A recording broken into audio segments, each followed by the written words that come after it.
The Lurking Fear by H.P. Lovecraft. Part 1.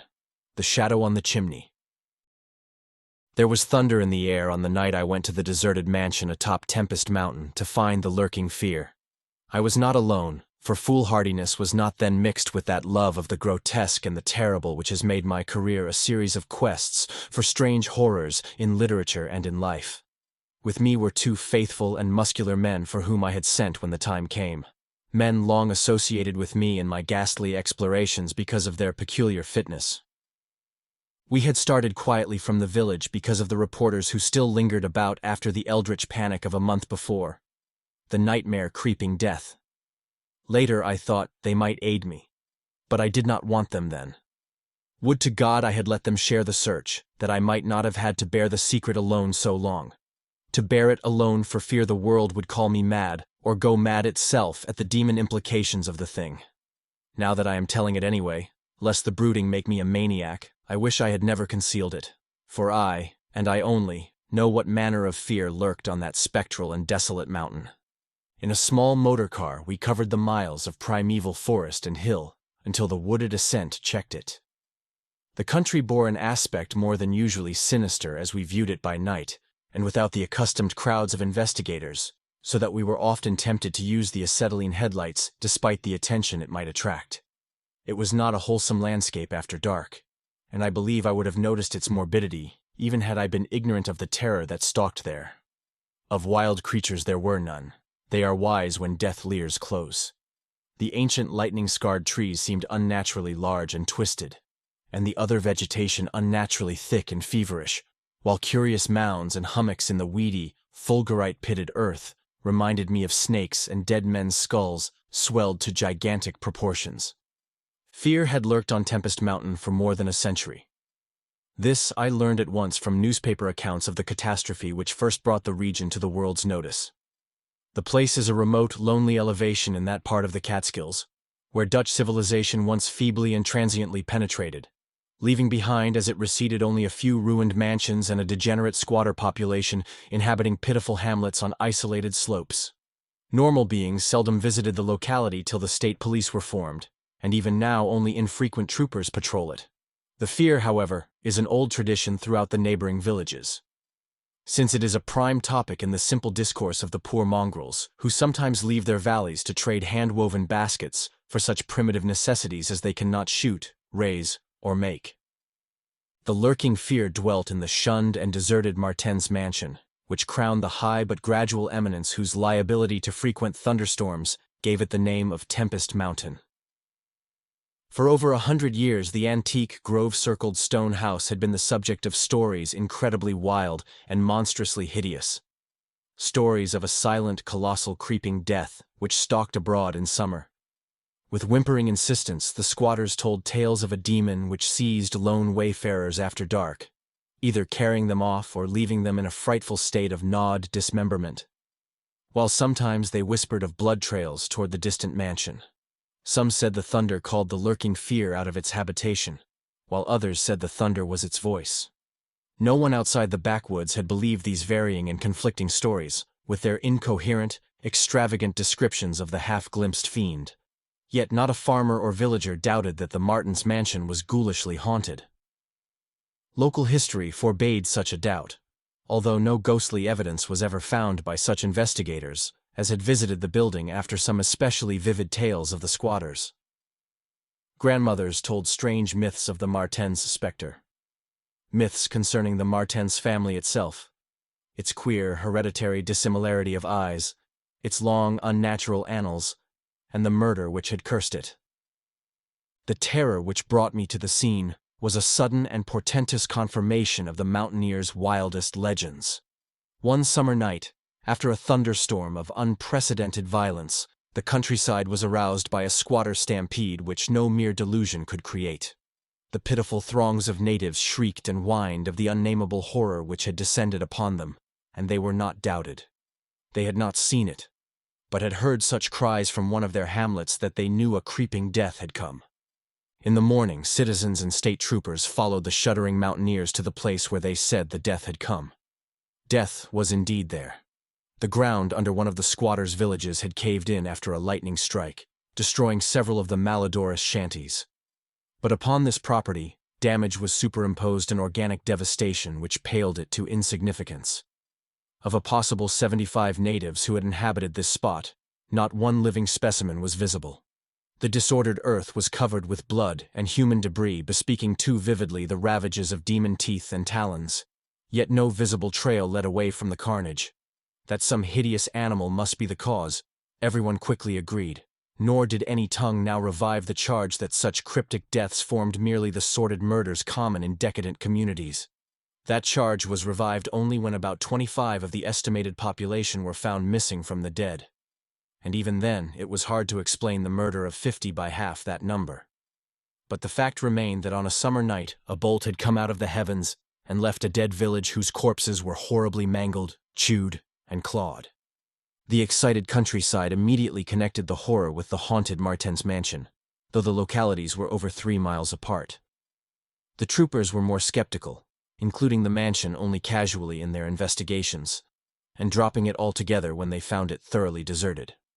Country and village people, however, canvassed the place with infinite care, overturning everything in the house, sounding ponds and brooks, beating down bushes, and ransacking the nearby forests. All was in vain. The death that had come had left no trace save destruction itself. By the second day of the search, the affair was fully treated by the newspapers, whose reporters overran Tempest Mountain. They described it in much detail, and with many interviews to elucidate the horror's history as told by local grandams. I followed the accounts languidly at first, for I am a connoisseur in horrors, but after a week I detected an atmosphere which stirred me oddly, so that on August 5, 1921, I registered among the reporters who crowded the hotel at Lefferts Corners, nearest village to Tempest Mountain, and acknowledged headquarters of the searchers. 3 weeks more, and the dispersal of the reporters left me free to begin a terrible exploration based on the minute inquiries and surveying with which I had meanwhile busied myself.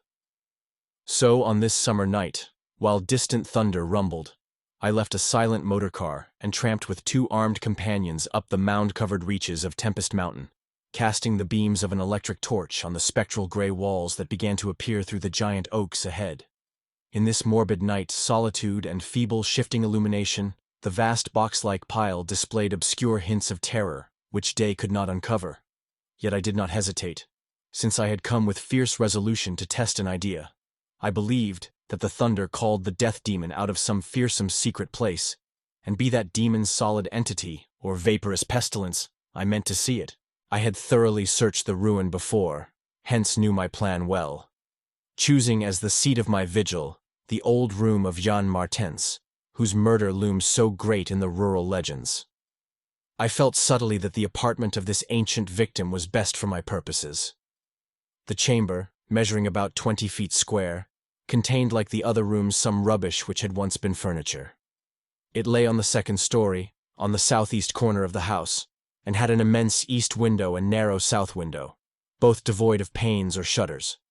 Opposite the large window was an enormous Dutch fireplace with scriptural tiles representing the prodigal son, and opposite the narrow window was a spacious bed built into the wall.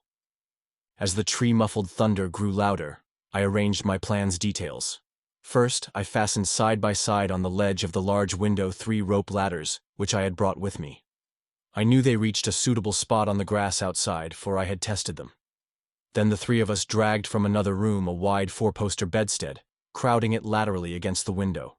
Having strewn it with fir boughs, all now rested on it with drawn automatics, 2 relaxing while the 3rd watched. From whatever direction the demon might come, our potential escape was provided. If it came from within the house, we had the window ladders. If from outside, the door and the stairs. We did not think, judging from precedent, that it would pursue us far even at worst. I watched from midnight to 1 o'clock, when in spite of the sinister house, the unprotected window, and the approaching thunder and lightning, I felt singularly drowsy. I was between my 2 companions, George Bennett being toward the window, and William Toby toward the fireplace. Bennett was asleep, having apparently felt the same anomalous drowsiness which affected me, so I designated Toby for the next watch, although even he was nodding. It is curious how intently I had been watching that fireplace. The increasing thunder must have affected my dreams, for in the brief time I slept, there came to me apocalyptic visions. Once I partly awaked, probably because the sleeper toward the window had restlessly flung an arm across my chest.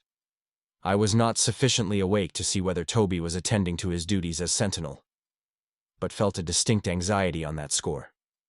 Never before had the presence of evil so poignantly oppressed me. Later I must have dropped asleep again, for it was out of a phantasmal chaos that my mind leaped when the night grew hideous with shrieks beyond anything in my former experience or imagination. In that shrieking, the inmost soul of human fear and agony clawed hopelessly and insanely at the ebony gates of oblivion. I awoke to red madness and the mockery of diabolism, as farther and farther down inconceivable vistas, that phobic and crystalline anguish retreated and reverberated. There was no light, but I knew from the empty space at my right that Toby was gone. God alone knew whither. Across my chest still lay the heavy arm of the sleeper at my left. Then came the devastating stroke of lightning, which shook the whole mountain, lit the darkest crypts of the hoary grove, and splintered the patriarch of the twisted trees. In the demon flash of a monstrous fireball, the sleeper started up suddenly while the glare from beyond the window threw his shadow vividly upon the chimney above the fireplace from which my eyes had never strayed. That I am still alive and sane is a marvel I cannot fathom. I cannot fathom it, for the shadow on that chimney was not that of George Bennett or of any other human creature, but a blasphemous abnormality from hell's nethermost craters, a nameless, shapeless abomination which no mind could fully grasp and no pen even partly describe. In another second, I was alone in the accursed mansion, shivering and gibbering. George Bennett and William Toby had left no trace, not even of a struggle. They were never heard of again. Part 2. A Passer in the Storm. For days after that hideous experience in the forest-swathed mansion, I lay nervously exhausted in my hotel room at Lefferts Corners. I do not remember exactly how I managed to reach the motor car, start it, and slip unobserved back to the village, for I retain no distinct impression save of wild-armed titan trees, demoniac mutterings of thunder, and Coronian shadows athwart the low mounds that dotted and streaked the region. As I shivered and brooded on the casting of that brain-blasting shadow, I knew that I had at last pried out one of Earth's supreme horrors, one of those nameless blights of outer voids whose faint demon scratchings we sometimes hear on the farthest rim of space, yet from which our own finite vision has given us a merciful immunity. The shadow I had seen, I hardly dared to analyze or identify.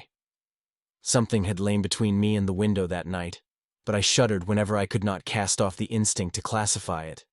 If it had only snarled, or bayed, or laughed titteringly, even that would have relieved the abysmal hideousness.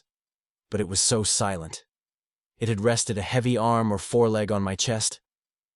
Obviously it was organic, or had once been organic. Jan Martins, whose room I had invaded, was buried in the graveyard near the mansion. I must find Bennett and Toby if they lived. Why had it picked them, and left me for the last? Drowsiness is so stifling, and dreams are so horrible. In a short time, I realized that I must tell my story to someone or break down completely.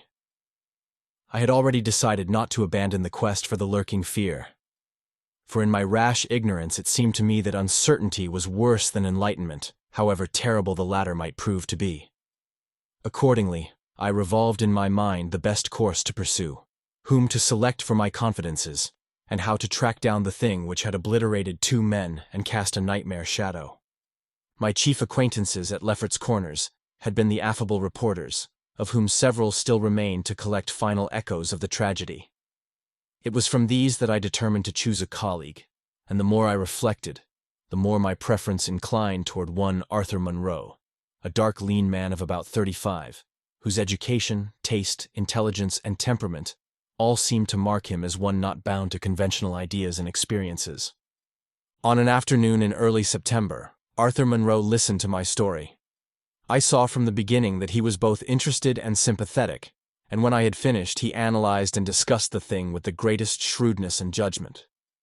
His advice, moreover, was eminently practical, for he recommended a postponement of operations at the Martens mansion until we might become fortified with more detailed historical and geographical data.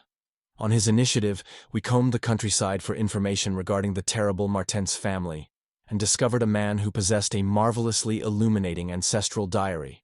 We also talked at length with such of the mountain mongrels as had not fled from the terror and confusion to remoter slopes, and arranged to proceed our culminating task, the exhaustive and definitive examination of the mansion in the light of its detailed history, with an equally exhaustive and definitive examination of spots associated with the various tragedies of squatter legend. The results of this examination were not at first very enlightening, though our tabulation of them seemed to reveal a fairly significant trend, namely, that the number of reported horrors was by far the greatest in areas either comparatively near the avoided house or connected with it by stretches of the morbidly overnourished forest. There were, it is true, exceptions. Indeed, the horror which had caught the world's ear had happened in a treeless space remote alike from the mansion and from any connecting woods. As to the nature and appearance of the lurking fear, nothing could be gained from the scared and witless shanty-dwellers. In the same breath they called it a snake and a giant, a thunder devil and a bat, a vulture and a walking tree. We did, however, deem ourselves justified in assuming that it was a living organism, highly susceptible to electrical storms. And although certain of the stories suggested wings, we believed that its aversion for open spaces made land locomotion a more probable theory. The only thing really incompatible with the latter view was the rapidity with which the creature must have traveled in order to perform all the deeds attributed to it. When we came to know the squatters better, we found them curiously likable in many ways. Simple animals they were, gently descending the evolutionary scale because of their unfortunate ancestry and stultifying isolation. They feared outsiders, but slowly grew accustomed to us, finally helping vastly when we beat down all the thickets and tore out all the partitions of the mansion in our search for the lurking fear. When we asked them to help us find Bennett and Toby, they were truly distressed, for they wanted to help us, yet knew that these victims had gone as wholly out of the world as their own missing people. That great numbers of them had actually been killed and removed, just as the wild animals had long been exterminated. We were, of course, thoroughly convinced, and we waited apprehensively for further tragedies to occur. By the middle of October we were puzzled by our lack of progress. Owing to the clear nights, no demoniac aggressions had taken place, and the completeness of our vain searches of house and country almost drove us to regard the lurking fear as a non-material agency. We feared that the cold weather would come on and halt our explorations, for all agreed that the demon was generally quiet in winter. Thus there was a kind of haste and desperation in our last daylight canvass of the horror-visited hamlet, a hamlet now deserted because of the squatter's fears. The ill-fated squatter hamlet had borne no name, but had long stood in a sheltered though treeless cleft between two elevations called respectively Cone Mountain and Maple Hill. It was closer to Maple Hill than to Cone Mountain, some of the crude abodes indeed being dugouts on the side of the former eminence. Geographically it lay about 2 miles northwest of the base of Tempest Mountain, and 3 miles from the oak-girt mansion. Of the distance between the hamlet and the mansion, fully 2 miles and a quarter on the hamlet side was entirely open country, the plain being of fairly level character save for some of the low snake-like mounds, and having as vegetation only grass and scattered weeds. Considering this topography, we had finally concluded that the demon must have come by way of Cone Mountain, a wooded southern prolongation of which ran to within a short distance of the westernmost spur of Tempest Mountain. The upheaval of ground we traced conclusively to a landslide from Maple Hill, a tall, lone, splintered tree on whose side had been the striking point of the thunderbolt which summoned the fiend. As for the 20th time or more Arthur Monroe and I went minutely over every inch of the violated village, we were filled with a certain discouragement, coupled with vague and novel fears.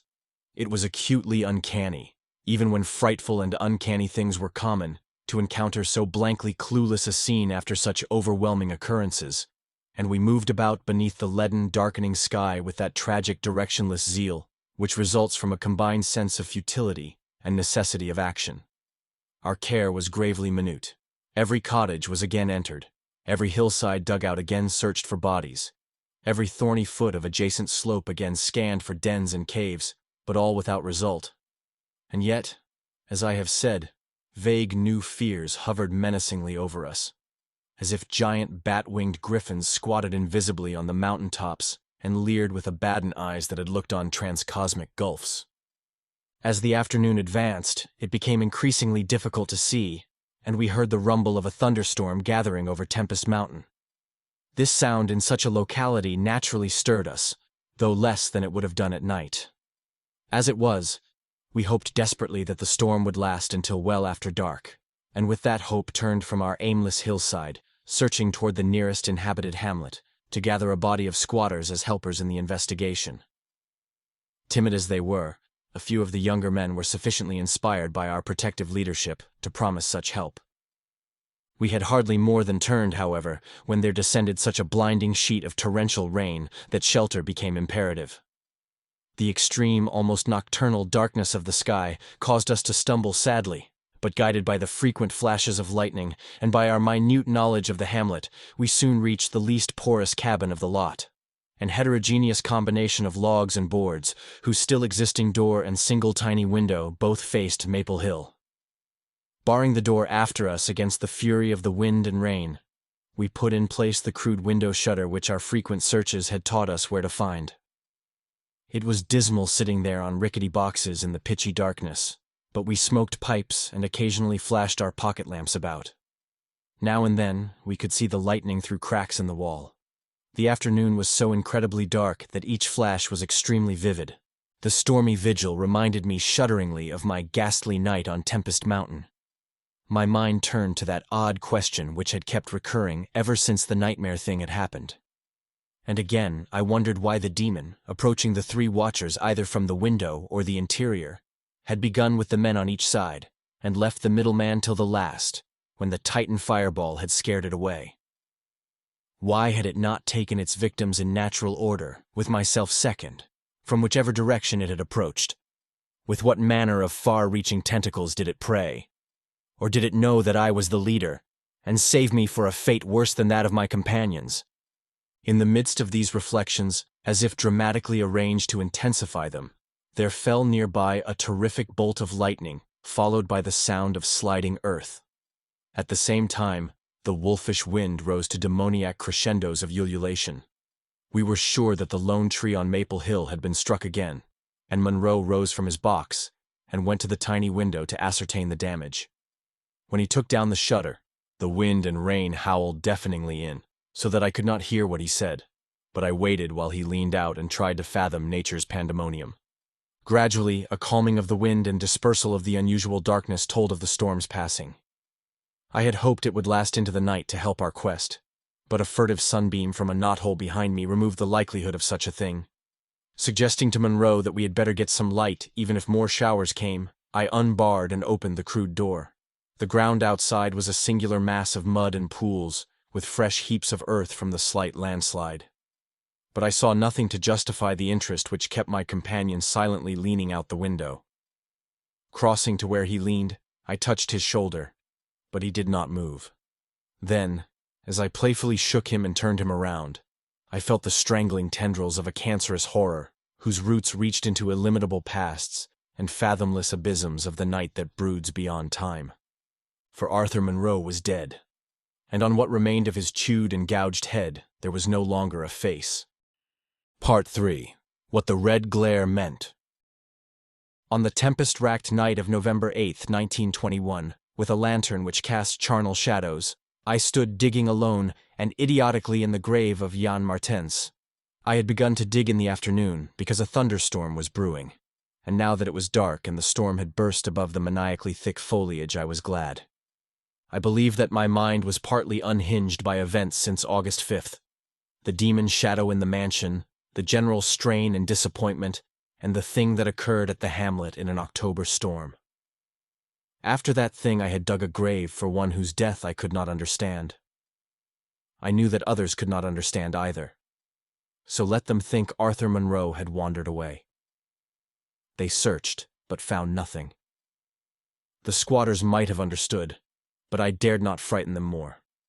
I myself seemed strangely callous. That shock at the mansion had done something to my brain, and I could think only of the quest for a horror now grown to cataclysmic stature in my imagination. a quest which the fate of Arthur Monroe made me vow to keep silent and solitary. The scene of my excavations would alone have been enough to unnerve any ordinary man. Baleful primal trees of unholy size, age, and grotesqueness leered above me like the pillars of some hellish druidic temple, muffling the thunder, hushing the clawing wind, and admitting but little rain. Beyond the scarred trunks in the background, illumined by faint flashes of filtered lightning, rose the damp ivied stones of the deserted mansion, while somewhat nearer was the abandoned Dutch garden whose walks and beds were polluted by a white, fungus, fetid, overnourished vegetation that never saw full daylight. And nearest of all was the graveyard, where deformed trees tossed insane branches as their roots displaced unhallowed slabs and sucked venom from what lay below. Now and then, beneath the brown pall of leaves that rotted and festered in the antediluvian forest darkness, I could trace the sinister outlines of some of these low mounds which characterized the lightning-pierced region. History had led me to this archaic grave. History, indeed, was all I had after everything else ended in mocking Satanism. I now believed that the lurking fear was no material thing, but a wolf-fanged ghost that rode the midnight lightning. And I believed, because of the masses of local tradition I had unearthed in my search with Arthur Monroe, that the ghost was that of Jan Martens, who died in 1762. That is why I was digging idiotically in his grave. The Martens mansion was built in 1670 by Gerrit Martens, a wealthy New Amsterdam merchant who disliked the changing order under British rule, and had constructed this magnificent domicile on a remote woodland summit, whose untrodden solitude and unusual scenery pleased him. The only substantial disappointment encountered in this site was that which concerned the prevalence of violent thunderstorms in summer.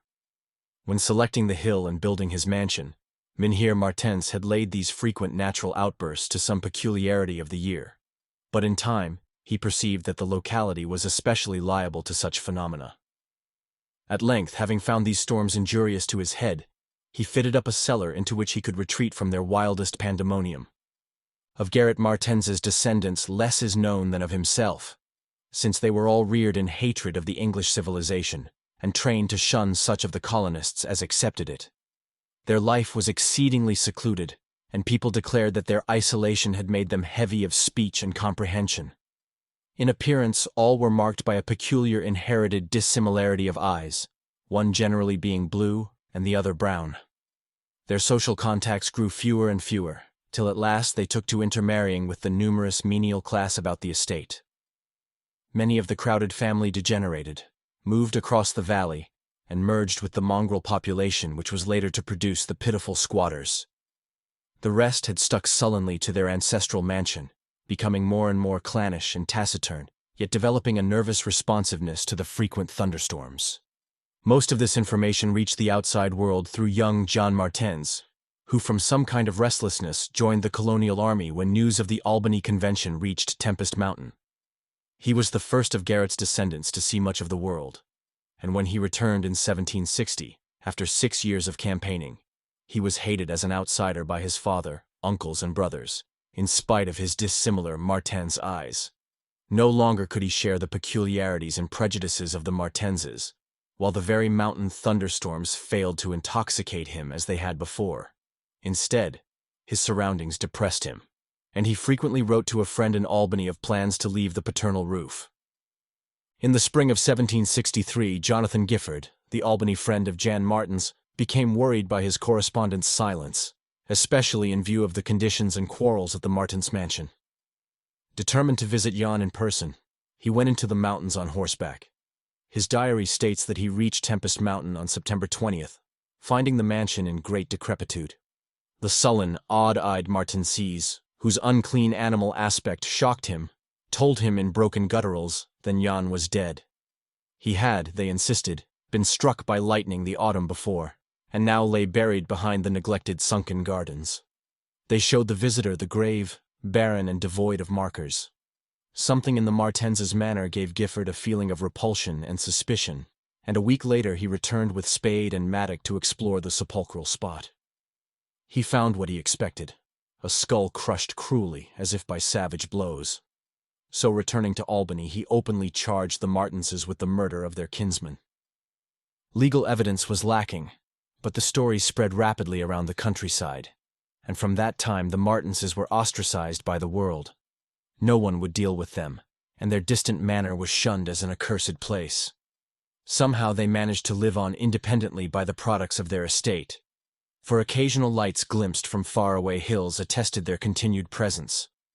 These lights were seen as late as 1810, but toward the last they became very infrequent. Meanwhile there grew up about the mansion and the mountain a body of diabolic legendry. The place was avoided with doubled assiduousness and invested with every whispered myth tradition could supply. It remained unvisited till 1816, when the continued absence of lights was noticed by the squatters. At that time, a party made investigations, finding the house deserted and partly in ruins. There were no skeletons about, so that departure rather than death was inferred. The clan seemed to have left several years before, and improvised penthouses showed how numerous it had grown prior to its migration. Its cultural level had fallen very low, as proved by decaying furniture and scattered silverware, which must have been long abandoned when its owners left. But though the dreaded Martenses were gone, the fear of the haunted house continued, and grew very acute when new and strange stories arose among the mountain decadents. There it stood, deserted, feared, and linked with the vengeful ghost of Jan Martens. There it still stood on the night I dug in Jan Martens's grave. I have described my protracted digging as idiotic, and such it indeed was in object and method. The coffin of Jan Martens had been soon unearthed.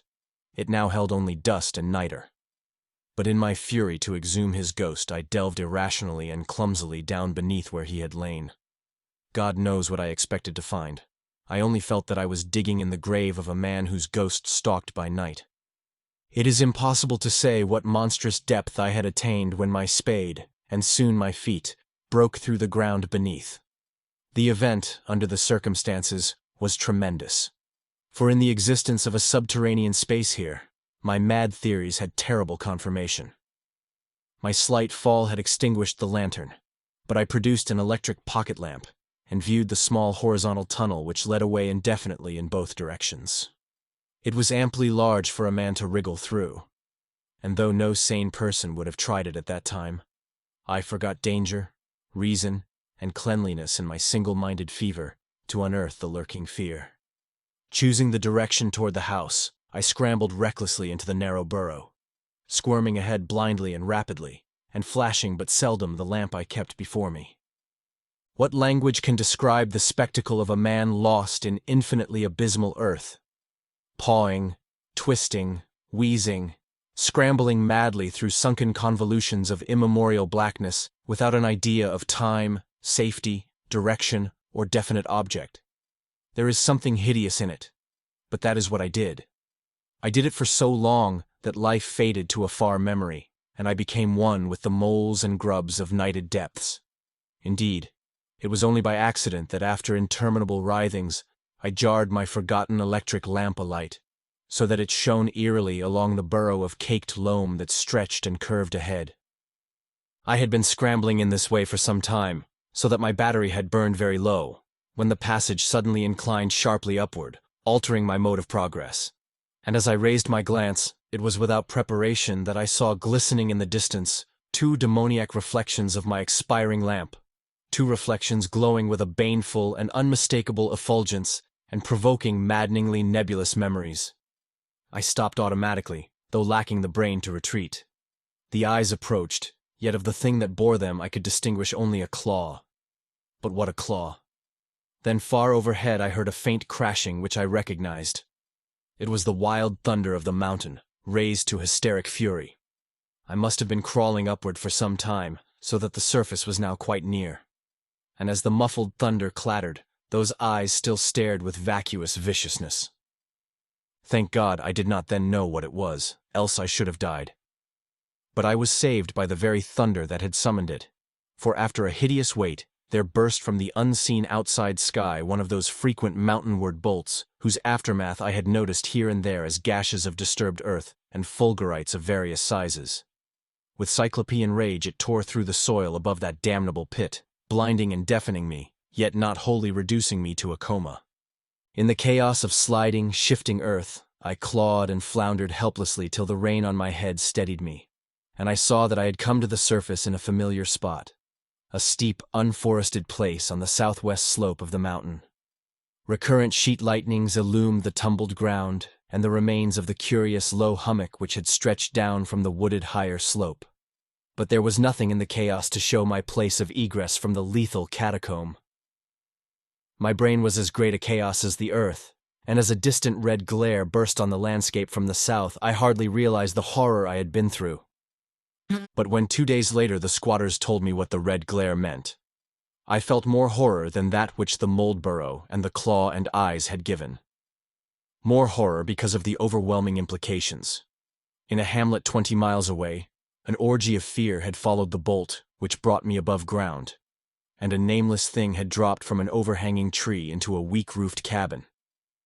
It had done a deed, but the squatters had fired the cabin in frenzy before it could escape. It had been doing that deed at the very moment the earth caved in on the thing with the claw and eyes. Part 4. The Horror in the Eyes. There can be nothing normal in the mind of one who, knowing what I knew of the horrors of Tempest Mountain, would seek alone for the fear that lurked there.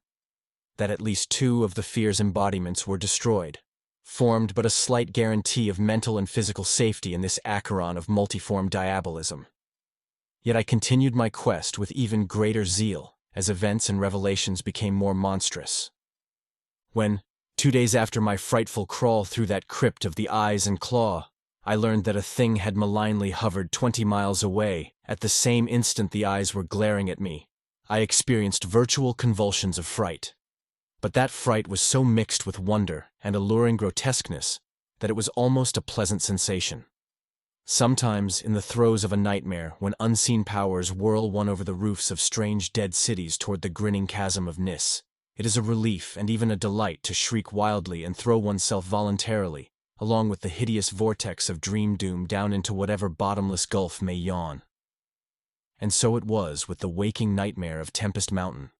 The discovery that 2 monsters had haunted the spot gave me ultimately a mad craving to plunge into the very earth of the accursed region, and with bare hands dig out the death that leered from every inch of the poisonous soil. As soon as possible, I visited the grave of Jan Martens, and dug vainly where I had dug before. Some extensive cave-in had obliterated all trace of the underground passage, while the rain had washed so much earth back into the excavation that I could not tell how deeply I had dug that other day. I likewise made a difficult trip to the distant hamlet where the death creature had been burnt, and was little repaid for my trouble.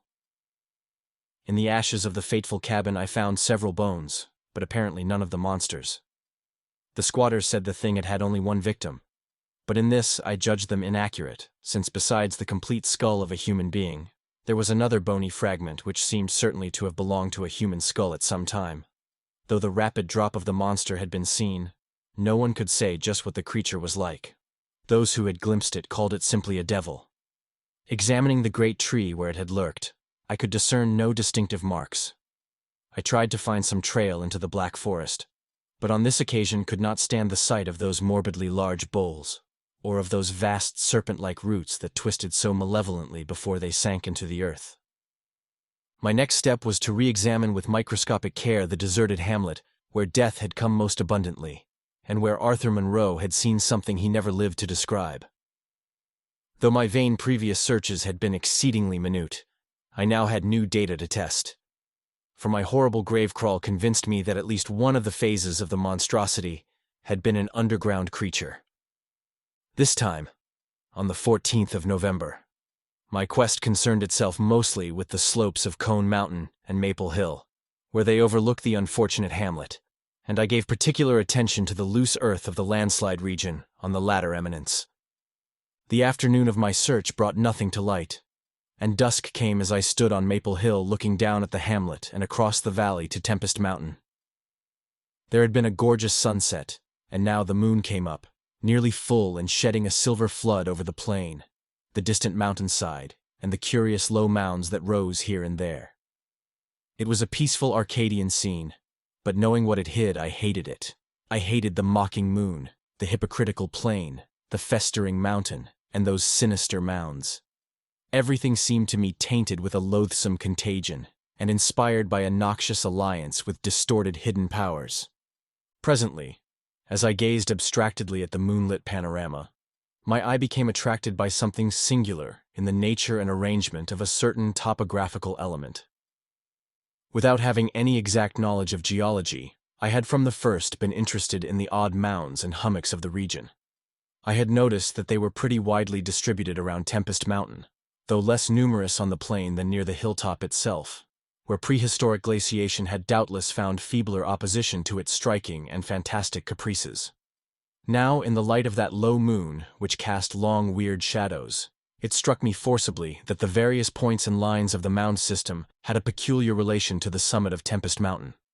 That summit was undeniably a center from which the lines or rows of points radiated indefinitely and irregularly, as if the unwholesome Martin's mansion had thrown out visible tentacles of terror. The idea of such tentacles gave me an unexplained thrill, and I stopped to analyze my reason for believing these mounds' glacial phenomena. The more I analyzed, the less I believed, and against my newly opened mind there began to beat grotesque and horrible analogies based on superficial aspects and upon my experience beneath the earth. Before I knew it, I was uttering frenzied and disjointed words to myself. My God. Molehills. The damn place must be honeycombed. How many? That night at the mansion, they took Bennett and Toby first, on each side of us. Then I was digging frantically into the mound which had stretched nearest me, digging desperately, shiveringly, but almost jubilantly, digging and at last shrieking aloud with some unplaced emotion as I came upon a tunnel or burrow just like the one through which I had crawled on that other demoniac night. After that, I recall running, spade in hand, a hideous run across moonlitten, mound-marked meadows and through diseased, precipitous abysses of haunted hillside forest, leaping, screaming, panting, bounding toward the terrible Martens mansion.